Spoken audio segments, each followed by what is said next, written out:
안녕하십니까. 오늘 또 두 번째로 뵙겠습니다.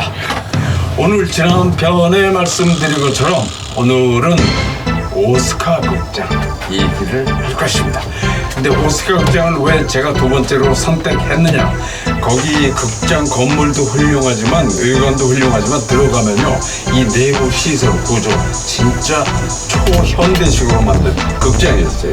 그 다음에 객석도 많았고, 그 다음에 지난 편에도 제가 말씀드렸겠습니다만 극장이 옛날에는 영화 스크린이 있고 그 앞에 무대가 넓었어요. 지금같이 그냥 요 정도가 아니고 상당히 넓은 이유가, 그 당시에 여러분 기억하실지 모르겠지만 국극단 아시죠?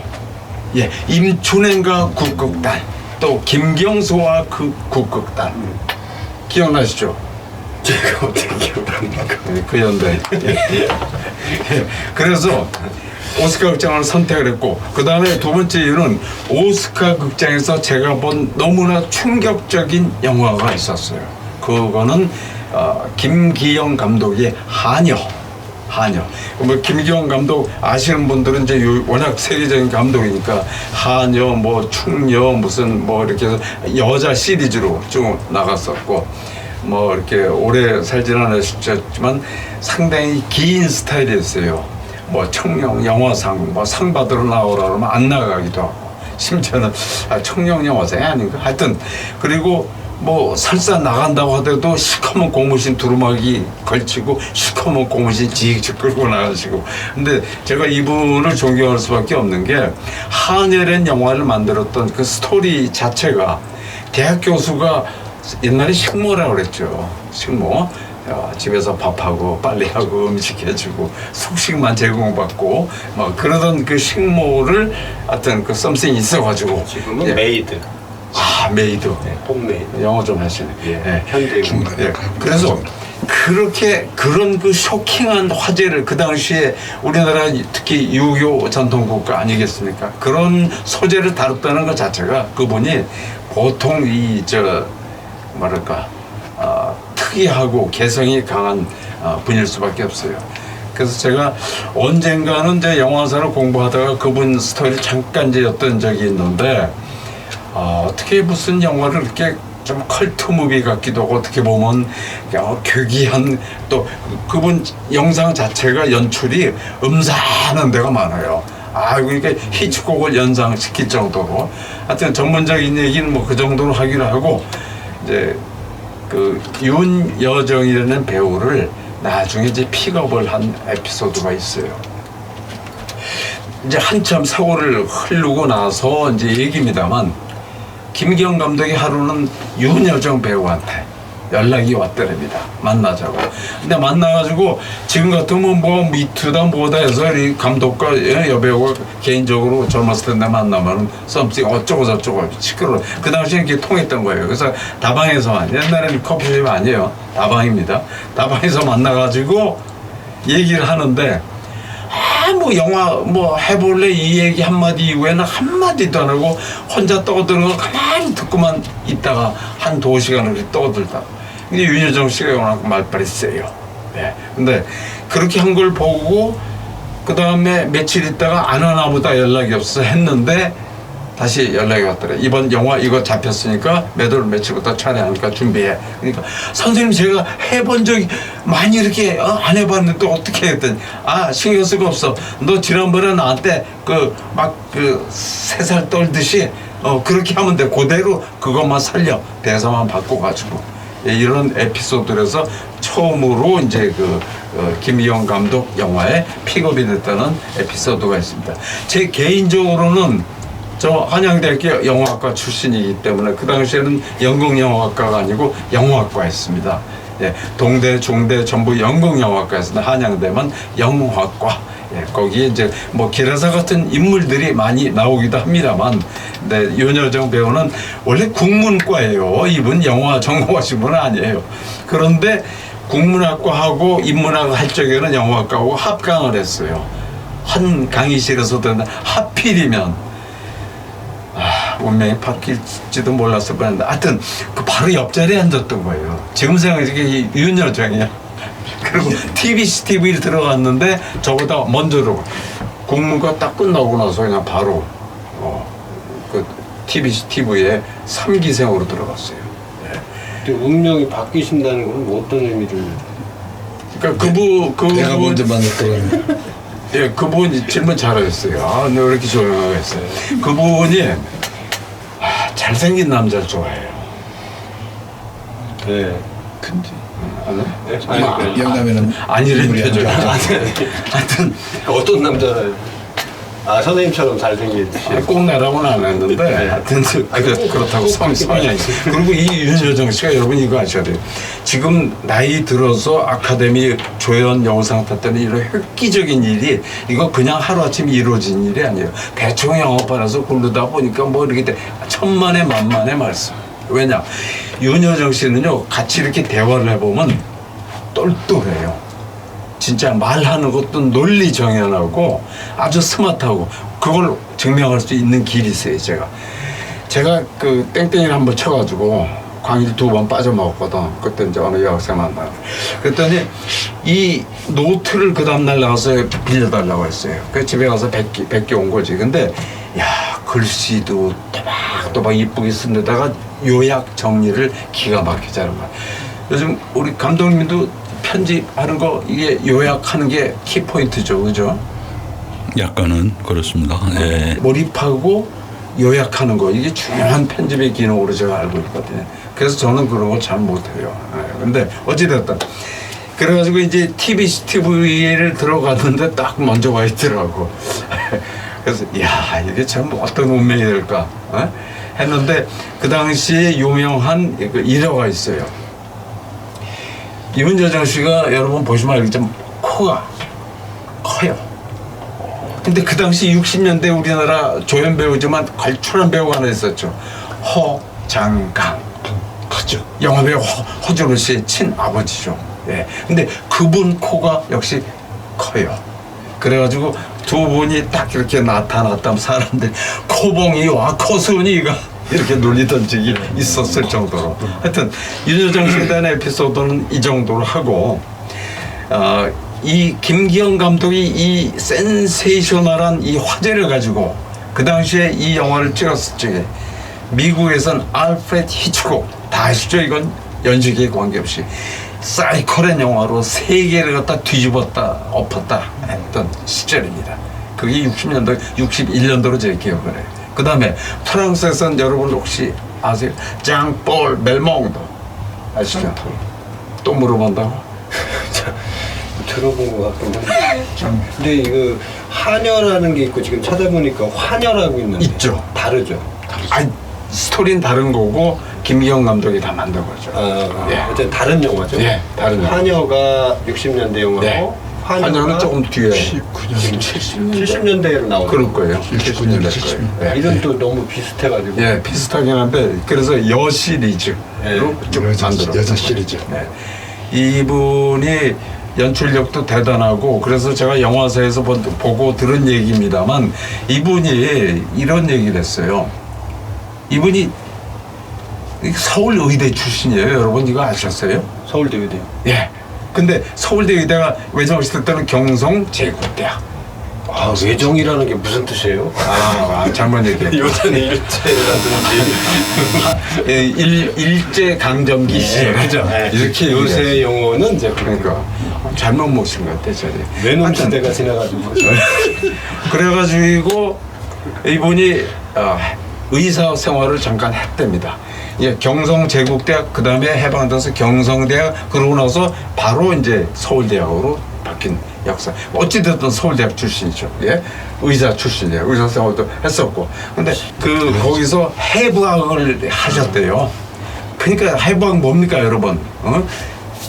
인체를 갖다가 열고 닫고 꼬매고 막 이런. 그러니까 그런 식으로 자기는 해부하는 그 스피릿, 영혼이 있다. 그래서 영화도 그렇게 발가벗기고 사방팔방 남들이 뭐 그렇다 보니까 그 장면이 그로테스크한 거야. 너무 또 유식한 말씀입니다. 그로테스크는 제가 잘 압니다. 잘합니다. 예. 그리고 오스카 극장 얘기로 다시 돌아가면요. 무대가 무지 컸다 했잖아요. 국극단 얘기는 차치하고 옛날 얘기니까. 근데 거기서 쇼를 많이 했어요. 쇼.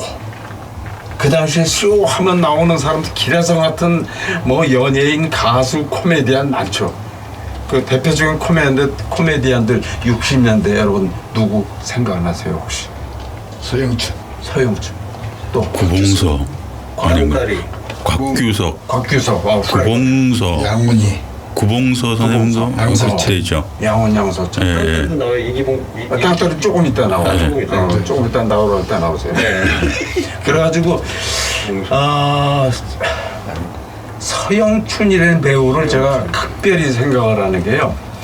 옛날에 배우들이 사실은 요즘 배우들한테는 제가 좀 죄송한 얘기인데 진짜 연기는 연극부터 시작을 해야 돼요.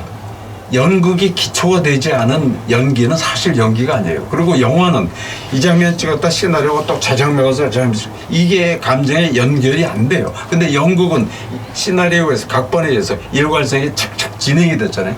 그러니까 그리고 옛날에 극장은 여러분 아시다시피 명동에 있는 게 지금 뭐 예술극장이 아니라 옛날에 국립극장이었어요. 그게 60년대 국립극장이었다니까 그건 알죠? 예. 네. 대답 빨리 해야지. 그래가지고 이 양반이 죄송합니다. 이 양반이 아니고 원전이 저 국립극장 얘기 너무 빗나갔는데 국립극장 한마디만 하고 더 제자리로 갈게요. 국립극장 전에는 그게 시공관이었어요. 아세요? 시공간요?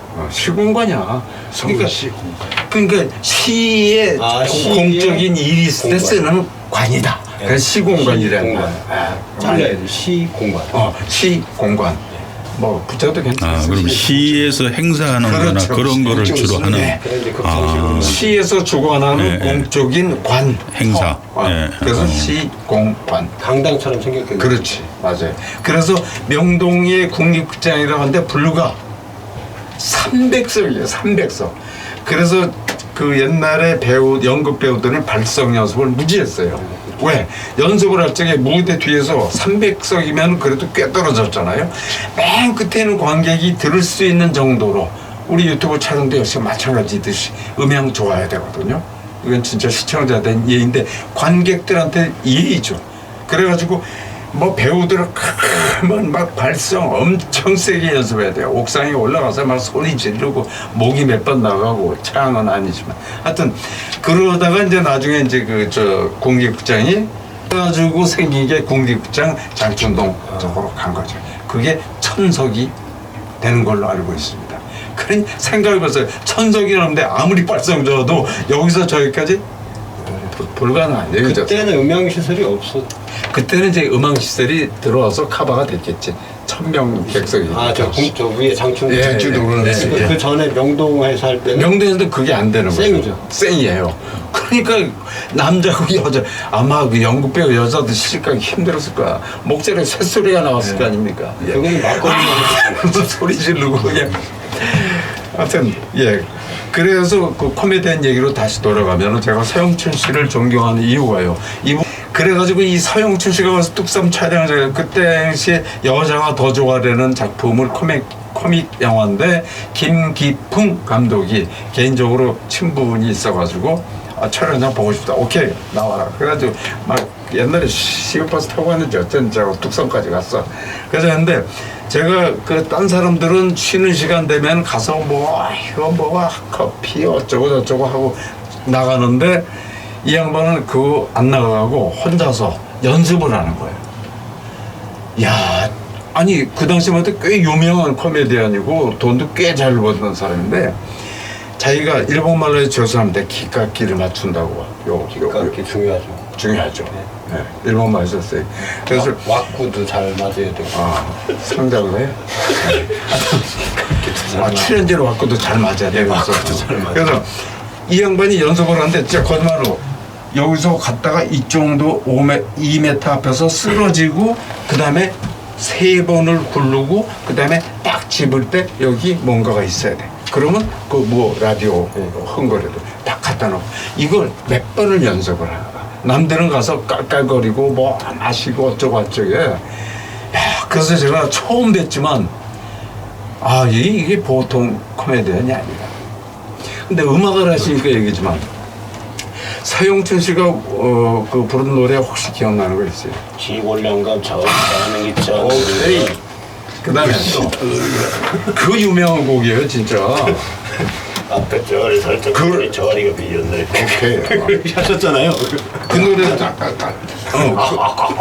그 노래도 있었고. 무땀하는 거. 아 저거 있어요. 그 저 뭐지 저 인천 앞바다에 사이다가 떴어도 고프 없이 맞습니다. 이거는 내가 이걸 보고 지금 생각하는 게 요즘 애들 랩이 이게 유가 아니에요.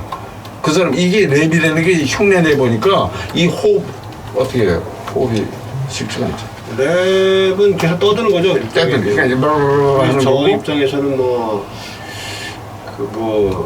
별로 그쪽은 잘 모릅니다. 아, 이렇게 하는 게 말하는 게 낫겠죠. 그쪽은 잘 몰라요.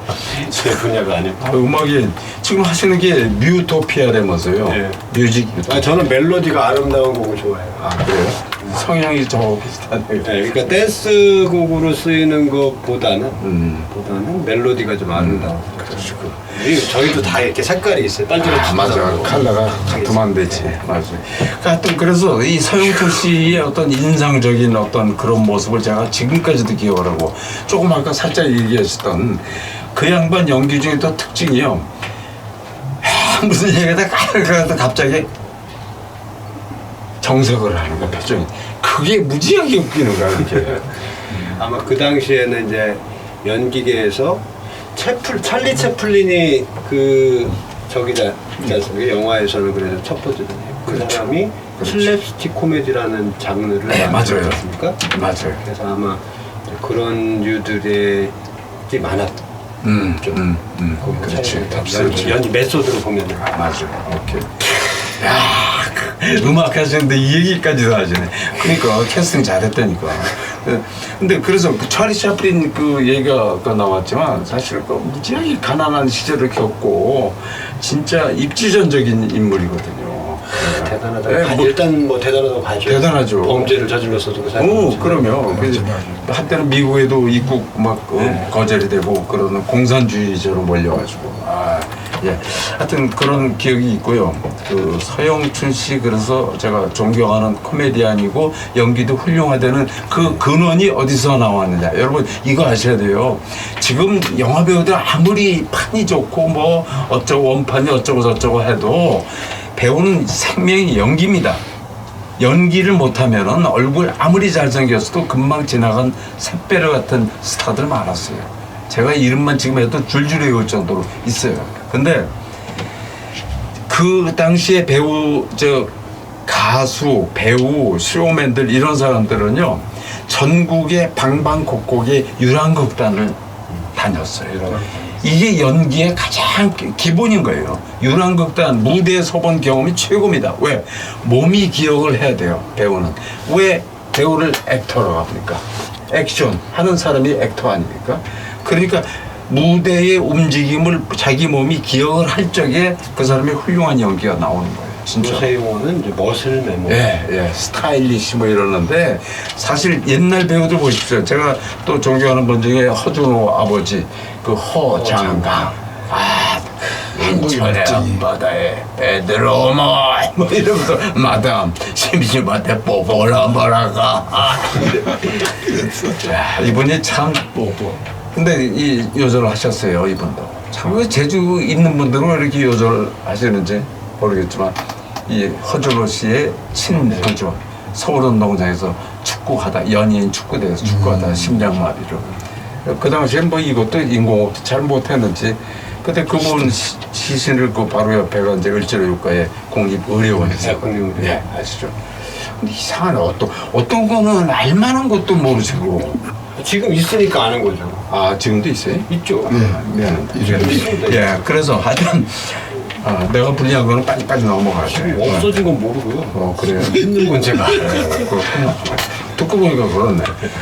그 다음에 또 이게 무대에서 본 그 오스카 극장에서 본 곽규석이 아까 우리 촬영 감독이 곽규석 얘기하셨죠? 네. 그분이 별명이 뭐예요? 후라이보이. 그렇지. 후라이보이였죠. 후라이보이인데 후라이 깐다. 구라이? 프라이버예요. 후라이? 플라이인데 그때가 저기 그게 거짓말 잘한다. 플라이를 잘 깐다 옛날에 그랬어요. 공갈 잘 치고 뻥 치고 막 그러고. 근데 이분이 참 독특한 분이 우리 구라라고 했던 것 같은데 구라 잘 친다. 그건 그 다음 얘기 그 다음에 조금 있다는 김구라고. 후라이. 예. 이게 프라이보인데 이분이 청산유세요 진짜 대본 안 보고는 거의 원조급 아주 쇼맨이에요. 재밌는 얘기도 잘하고 영어도 잘하고 미팔군에서 뭐 잠시 일했던 썰도 있었는데 근데 이분이 나와서 한번 스탠딩 개그를 하는데 스탠딩 개그를 하는데 무슨 얘기를 하는 거 아니에요? 어떤 할머니가 자기 아들을 찾아서 미국 LA로 갔는데 영어를 못하니까 그 어머니 내리시면은요 거기 버스를 고속버스를 타는데 고속버스가 그 이름은 그레이하운드예요. 근데 그레이하운드 우리 60년대 70년대 있었잖아요. 근데 그레이하운드 하면 못 알아듣니까 길잖아 단어도. 그러니까 거기 개가 그려져 있을 거예요. 그러니까 이 할머니는 기억력이 안 좋으니까 개 그린 버스만 외우고 간 거야. 개 그린 것만 타면 되는구나. 그래가지고 한참을 못 찾아서 터미널에서 이 할머니가 그랬다는 거 아니에요. You know, 개 그린 버스. 요 정도 되면 웃을 때가 되는 게 아니에요. 개그린 버스. 그러니까 그레이하운드가 이 로고가 개가 사냥개가 달려가는 빨리 가는 버스다 이런 뜻인데 이 할머니 기억을 못하고 영어를 하니까 You know 개그린 버스 영어 같잖아 개그린 나온 좋네. 예, 그래서 그 오스카 극장에 이런 이 정도면 반응이 굉장히 좋은 편이에요. 그렇습니까? 할배 예그 개그 이렇게 나오면 그래요? 이 정도면 굉장히 예의가 좋은 거예요. 그렇습니다. 아재 개그가 아니라 할배 개그네. 그럴 수 있어요. 조심하세요. 알았어요. 참. 편집 좀 해주세요. 네. 네, 이건 편집 안 당하는 걸로 하고, 네, 그럼 다음 순으로 넘어가죠. 그다음에 음악 얘기를 또 안 할 수 없는 게 너무 어려운 거 물어보지 마세요. 아니 어떤 박사한테 물어보니까 아는 것만 물어보라고 하더라고. 저는 모르는 거 빼고 다. 아니 아는 것만 물어보면 뭐하러 질문해? 예, 알겠습니다. 공부해야 되는데. 예, 그러니까 음악 얘기 이건 꼭 하셔야 돼요. 여러분이 저도 이제 교회를 다녀본 적이 있습니다만 교회 가니까 큰 교회 가면은 음향 시설이 기가 막히더라고. 낙원상가가 그걸로 먹고 살고 있어요. 아직도 현재 있는 거네, 건. 그렇죠. 교회에서 사는 게 제일 비싸요. 제일 그 장비가 빵빵하게 들어가. 교회에서 그 음향 시설에 많이 투자하는 이유가 건축의 설계 설비 자체가 노래, 반향, 음향 그렇죠. 그죠? 생명이죠. 근데 거기 전에 뭐 알바도 하셨다는 얘기를 들었는데.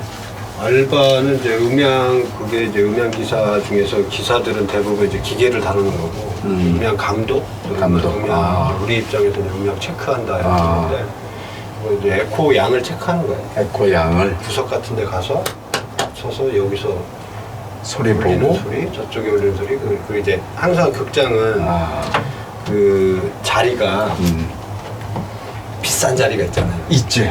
로얄서. 로얄서. 이제 거기 소리가 제일 좋아야 되거든. 그렇지.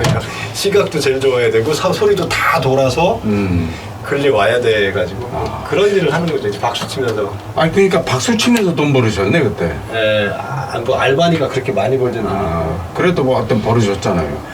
박수 치고 돈 버는 지가 흔치 않습니다. 지금은 모르겠지만 뭐 보통 음악 공연하고 하면 당연히 음향 체크를 해야 되죠. 근데 이제 그게 선생님이 아까 말씀하셨다시피 이제 국립극장 뭐 음향시설 없었을 때 그 없는 경우에 그 라이브가 그러니까 극장이 얼추 80년대까지 있었어요. 그렇군요. 근데 이제 음향기기가 생기면서는 그럴 이유가 많이 사라진 거죠. 음향기기가 생긴다. 그러면 만약에 피아노라는 걸 저 같은 이제 비전문 음악인이지만 전문 것인 것 같은데. 아니 좋아하는 거는 세계 최고입니다 제가. 근데 전문은 아닌데 피아노가 왜 그 인간의 소리를 가장 다채롭게 표현할 수 있는가? 또 어려운 거 질문했어요? 제가 피아니스트가 아니라서. 아니죠. 그렇지만 저도 트럼피스트가 아니지만 트럼펫 얘기할 수 있듯이 이 질문은 꼭 답을 하셔야 돼요, 진짜로. 그 피아노가 현이 그러니까 몇 개? 그 건반은 88개인데요. 88. 그 각 건반마다 3개의 현이 걸려 있어요. 곱하기 3. 더 자세히 말씀드리면 고음으로 올라가면은 네. 선이 이제 2줄에서 1줄로 줄어들고 아, 고음으로 가면? 밑에가 아마 2줄까지 있는 것 같고 저음에서는 이제 낮은 부분은 1줄이 한 차지하는 부분이 있어요. 어쨌든 전체 줄은 기본적으로는 3줄 건반 하나당 건반 안에 3개 3줄. 근데 총 88개 건반이. 검은 건반까지 다 합쳐가지고. 와, 그러면 엄청 섬세한 소리 표현이 가능하다는 얘기네요. 그러니까는 어떻게 보면은 피아노가 먼저 생겼다는 것도 저 개인적으로는 신기한 일이에요. 왜냐면은 보통 음악이 생기려면 사람이 낼 수 있는 폭에서 악기가 생겨야 그렇지, 되는데 그렇지. 피아노는 사람이 낼 수 없는 영역이 훨씬 많거든요. 그렇지. 낼 수 있는 만큼은 2옥타브나 뭐 세봐야 2.5옥타브 정도인데 나머지는 사실 사람이 낼 수 있는 게 아니거든. 근데 신기하게도 어쨌든 피아노는 그렇게 만들어져서 그렇지. 맞아. 아, 피아노가 그래서 뭐 잘은 모르지만 쇼팽의 그 피아노 곡 같은 거 들으면 진짜 환상적이더라고요. 그렇죠. 저는 피아노 음악은 좋아하는데 피아노를 연주는 못합니다. 곡 쓸 때만 독수리 피아노라 그래서. 그렇죠. 작곡을 하시니까 작곡하신 분들 기본적으로 피아노는 이건 건반 맞아야 될 거예요. 도레미파만 아는 거죠. 아, 도레미파만? 그 저거 별 차이 없으시네. 훨씬 수준이 떨어지죠 지금. 아, 그럴 수도 있겠네.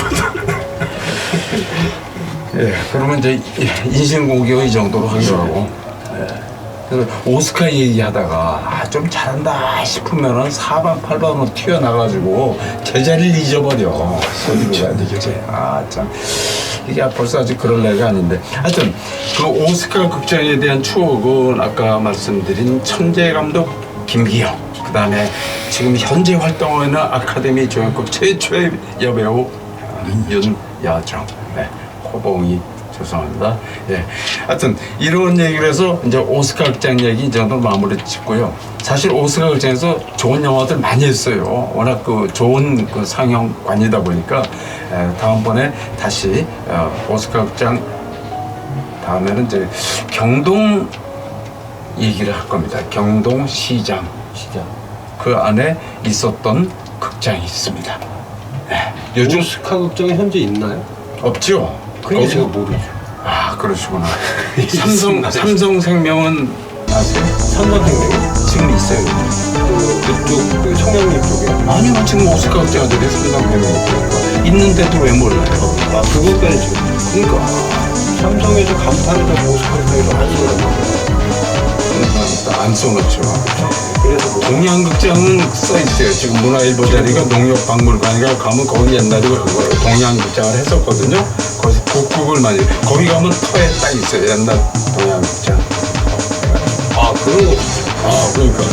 네, 얘기 또 살짝 돌리시네. 하여튼, 현재 있는 삼성생명을 모르시고, 또, 하여튼, 그래서, 찾아보고. 네, 꼭 그렇게 하시고요. 다음 시간은 젊은 분들도 알 수 있는 핫플레이스가 나오면서 거기에 있었던 극장의 얘기가요. 여러분 듣도 보도 못한 얘기를 제가 풀어드리도록 하겠습니다. 예, 오늘 마칩니다.